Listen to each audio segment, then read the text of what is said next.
உங்களை போன்ற ஒரு கேமராமேன் தான் ஜெயபிரகாஷ். ஒரு ஊடகத்தில் பணியாற்றும் போது ஒரு வீடியோ கேமராமேனாக பணியாற்றும் போது அந்த ஊடகத்தில் பேசுகிற விஷயங்களுக்கு கேமராமேனும் விஷுவல் எடிட்டரும் எந்த வகையில் பொறுப்பாக முடியும் என்பது கேமராமேன்களான உங்களுக்கு நன்றாக தெரியும். நேற்று நைட்டு 11:30 மணிக்கு ஜெயபிரகாஷையும் திரு சத்தியமூர்த்தி விஷுவல் எடிட்டரையும் கூட்டிகிட்டு போய் ஸ்டேஷனில் வைத்திருக்கிறார்கள். வழக்கறிஞர்கள் இரவு நேரத்தில் காவல் நிலையம் சென்ற பிறகு இல்லை இவங்க 2 பேரும் என்ன விஷயம்னே சொல்ல மாட்டேங்கிறாங்க.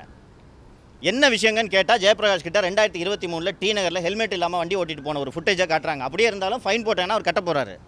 போலீஸ் ஸ்டேஷனுக்கு அழைத்து செல்ல வேண்டிய அவசியம் என்ன? அண்ட் இருசக்கர வாகனங்களை ஹெல்மெட் அணியாமல் சென்றதற்காக இரவு வீட்டுக்கு சென்று ஒரு 2 உதவி ஆணையர்கள் தலைமையில் போய் அவங்களோட இருசக்கர வாகனத்தை பறிமுதல் செய்வதற்கான தேவை என்ன?